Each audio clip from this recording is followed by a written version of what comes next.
तर आज आपण इयत्ता 6वी नागरिकशास्त्र या विषयामध्ये आपले समाज जीवन या घटकाची माहिती अभ्यासणार आहोत.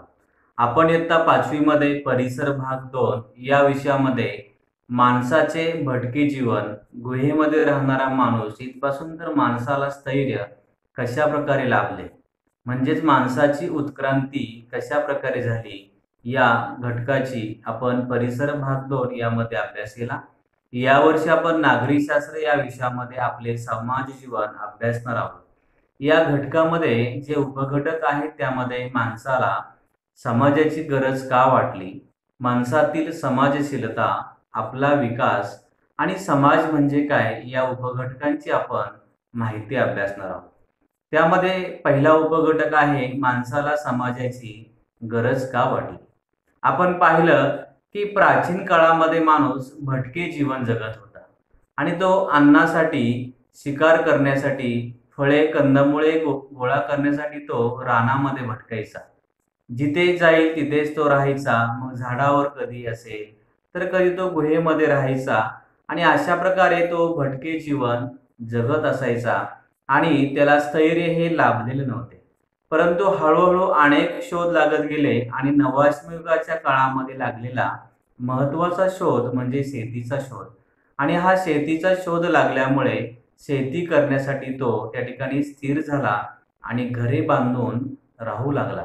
म्हणजे अशा प्रकारे भटके जीवन ते स्थिर जीवन या सर्व भागांचा आपण अभ्यास केलेला आहे. आणि माणसाला स्थैर्य लाभलं आणि माणसाला स्थैर्य लाभल्यानंतर तो स्थिर झाला आणि तो आता समूहामध्ये राहू लागला. आणि समूहामध्ये राहू लागल्यामुळे त्याच्या लक्षामध्ये आलं की आपण जर समूहामध्ये राहिलो, संघटितपणे राहिलो तर आपल्याला सुरक्षितता देखील मिळते. आणि सुरक्षित जीवन हीच समाज निर्माण होण्याची एक महत्त्वाची प्रेरणा आहे. ती समाज निर्मितीची प्रेरणा आहे. आणि समाजामध्ये जीवन जगत असताना काही नियमांची आवश्यकता असते आणि जर माणसाने नियम पाळले तर त्याचं जीवन हे अत्यंत व्यवस्थित सुरळीत होणार आहे. आणि जर नियम पाळले नाही तर माणसाचं जीवन हे देखील गोंधळाचं होणार आहे.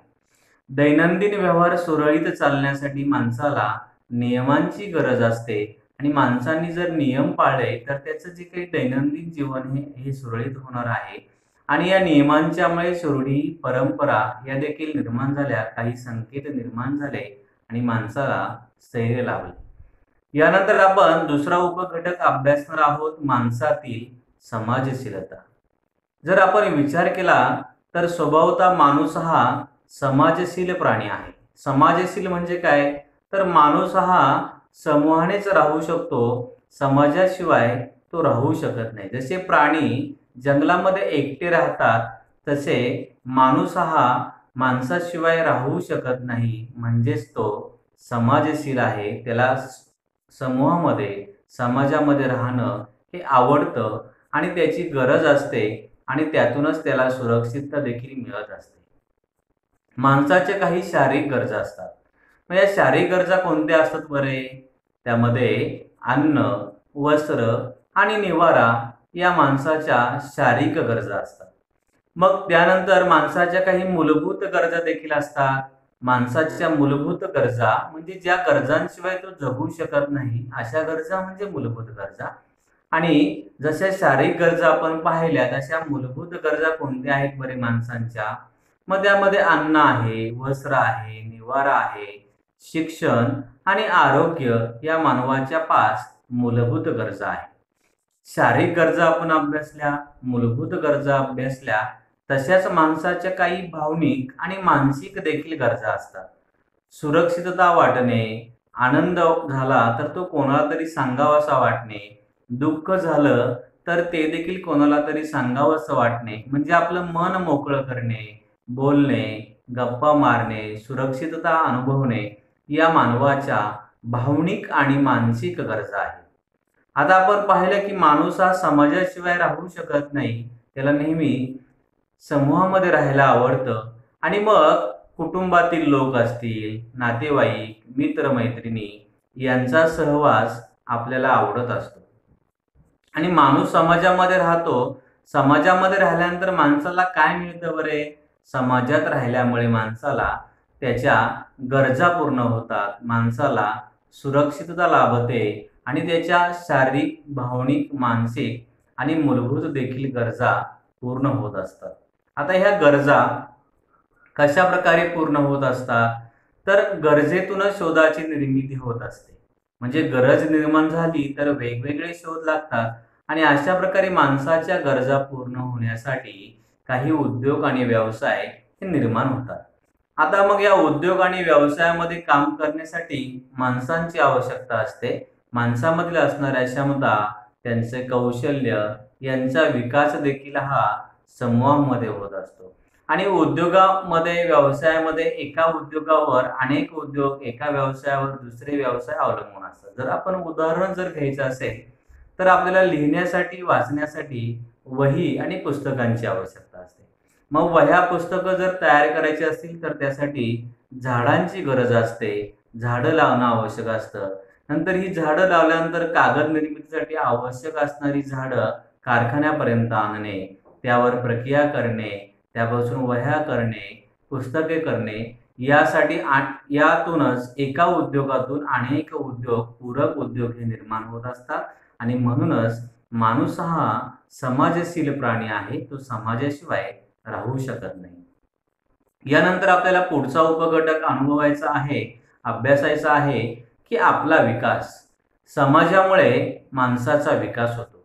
आता समाजामुळे माणसाचा विकास कसा बरे होतो याचा आपल्याला अभ्यास करायचा आहे.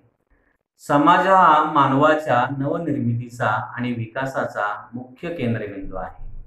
प्रत्येक व्यक्तीमध्ये काही कलागुण असतात, सुप्त गुण असतात आणि या कलागुणांना जर समाजामध्ये वाव मिळाला नाही तर त्या कलागुणांचा विकास होणार नाही.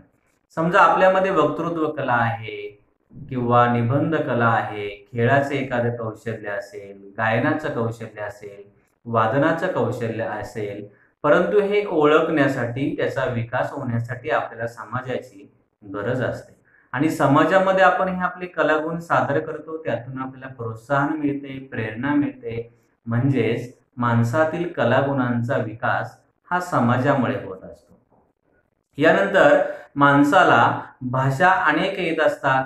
आता जन्मतः कोणाला बोलता येत असतं का किंवा भाषा बोलता येत असते का? तर नाही. आपण आपल्या कुटुंबामध्ये पहिल्यांदा भाषा शिकतो. त्यानंतर आपल्या शेजारी पाजारी राहणाऱ्या लोकांची जी भाषा आहे ती भाषा आपण शिकतो आणि शाळेमध्ये आल्यानंतर आपण अनेक भाषा शिकत असतो. शाळेमध्ये निरनिराळ्या भाषा शिकण्याची आपल्याला संधी मिळते आणि आपल्या भाषिक कौशल्याचा विकास सुद्धा हा समाजामुळेच होत असतो.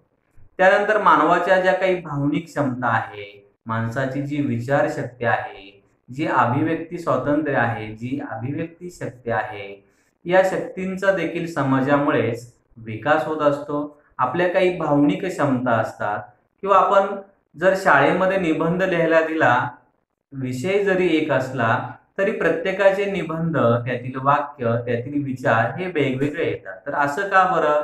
तर प्रत्येकाची विचार करण्याची शक्ती ही वेगळी असते आणि म्हणूनच आपली ही विचार करण्याची शक्ती, वैचारिक शक्ती, वैचारिक पात्रता ही समाजामुळेच वाढत असते. समाजामध्ये अनेक प्रकारचे लोक असतात. मग त्यामध्ये गायक असतात, चित्रकार असतात, शास्त्रज्ञ असतात, साहसवीर असतात, समाजसेवा करणारे लोक असतात. या सर्व लोकांना प्रोत्साहन हे कुठे मिळते बरे? या सर्व लोकांना प्रोत्साहन हे समाजामध्ये मिळत असते. त्यांच्यातील गायक, त्यांच्यातील चित्रकार, त्यांच्यातील शास्त्रज्ञ, त्यांच्यातील साहसवीर, त्यांच्यातील समाजसेवक यांचा विकास हा फक्त समाज आणि समाजामुळेच होत असतो. म्हणजे आपला विकास हा समाजामुळेच होतो. आतापर्यंत आपण पाहिलं की माणूस हा समाजशील प्राणी आहे. त्याचा समाजामध्ये विकास होतो, समाजामध्ये त्याला सुरक्षितता लाभते. पण आपल्याला हे अभ्यासायचं आहे की समाज म्हणजे नेमकं काय बरं? तर बऱ्याच वेळा आपल्याला असं वाटतं की समाजामध्ये स्त्रिया, पुरुष, वृद्ध, तरुण, अनेक जातीचे, धर्माचे लोक असतात. हे अगदी खरं आहे. समाजामध्ये वेगवेगळ्या प्रकारचे जातीचे, धर्माचे, पंथाचे, लिंगाचे लोक हे असतात. परंतु फक्त माणसांच्या झुंडी किंवा गर्दी म्हणजे समाज आहे का? ज्या ठिकाणी खूप माणसांची गर्दी आहे त्याला समाज म्हणता येईल का? तर असं अजिबात नाही. मग समाज म्हणजे नेमकं आहे तरी काय? काही समान उद्दिष्टे साधण्यासाठी जेव्हा लोक एकत्र येतात तेव्हा त्यांचा समाज बनतो. म्हणजे समान उद्दिष्ट असणारे लोक जेव्हा एकत्र येतात त्या समूहालाच समाज असं म्हटलं जातं. मग मानवाच्या काही मूलभूत गरजा असतात. आपण यापूर्वी पाहिल्या: अन्न, वस्त्र, निवारा, शिक्षण आणि आरोग्य. समाजामध्ये राहिल्यामुळे मानवाच्या मूलभूत गरजा पूर्ण होतात आणि त्याला सुरक्षितता देखील मिळत असते. सुरक्षितेची भावना त्याला समाजामध्येच मिळत असते. आणि मग समाज जीवन आपलं स्थिर होण्यासाठी काही व्यवस्था असणे आवश्यक असतं. उदाहरणार्थ, जर आपल्याला अन्न मिळणे गरजेचं असेल तर त्यासाठी कोणीतरी शेती करणं आवश्यक असतं. शेतीपूरक व्यवसाय करणं आवश्यक असतं. शेतीला सहाय्य असणारे व्यवसाय करणं आवश्यक असतं. आणि मग अशा प्रकारे आपलं समाज जीवनाची व्यवस्था निर्माण करण्यासाठी काही त्या ठिकाणी नियमांची आवश्यकता असते आणि समाजाला कायमस्वरूपी व्यवस्था असणे हे अत्यंत आवश्यक असतं. माणसाचं जीवन हे संघटित आणि स्थिर जेव्हा होतं तेव्हा समाज व्यवस्था ही निर्माण होत असते. समाजाचं जर अस्तित्व टिकून राहायचं असेल तर त्या समाजामध्ये कायमस्वरूपीची व्यवस्था असणं आवश्यक असतं. उदाहरणार्थ, अन्नासाठी आपण शेतीवर अवलंबून असतो, परंतु ही शेती करतात ते शेतकरी. मग या शेतकऱ्यांना देखील अनेक अडचणी असतात. त्यांना खतांची, बियाणांची, अवजारांची आवश्यकता असते आणि हे तयार करणारे लोक समाजामध्ये असणे आवश्यक आहे. शेतकऱ्यांना कर्ज देणाऱ्या बँका, सहकारी सोसायटी असणं आवश्यक आहे. त्यानंतर शेतकऱ्यांनी पिकवलेला माल त्या ठिकाणी त्याला बाजारपेठ मिळणं आवश्यक असतं. बाजारपेठ मिळाली तर त्याच्यावर प्रक्रिया करण्यासाठी कारखाने आवश्यक असतात. म्हणजेच एका व्यवसायावर दुसरा व्यवसाय, दुसऱ्या व्यवसायावर तिसरा व्यवसाय, अशा प्रकारे ही व्यवसायांची देखील साखळी असते. आणि समाज स्थिर होण्यासाठी एका कायमस्वरूपी व्यवस्थेची आवश्यक असते आणि या सर्व गोष्टींच्यामुळे समाज हा संघटित होत असतो आणि अशा प्रकारच्या व्यवस्थेतूनच समाज हा स्थिर होत असतो. त्याच्या विविध गरजा या या व्यवस्थेतून निर्माण होत असतात. आतापर्यंत आपण या उपघटकांचा अभ्यास केला. यानंतर आपले समाज जीवन या पाठामध्ये आपण काही स्वाध्याय करणं आवश्यक आहे. त्यामध्ये पहिला प्रश्न आहे: आपल्या मूलभूत गरजा कोणत्या? आपल्याला कोणाचा सहवास आवडतो आणि समाज कसा तयार होत असतो?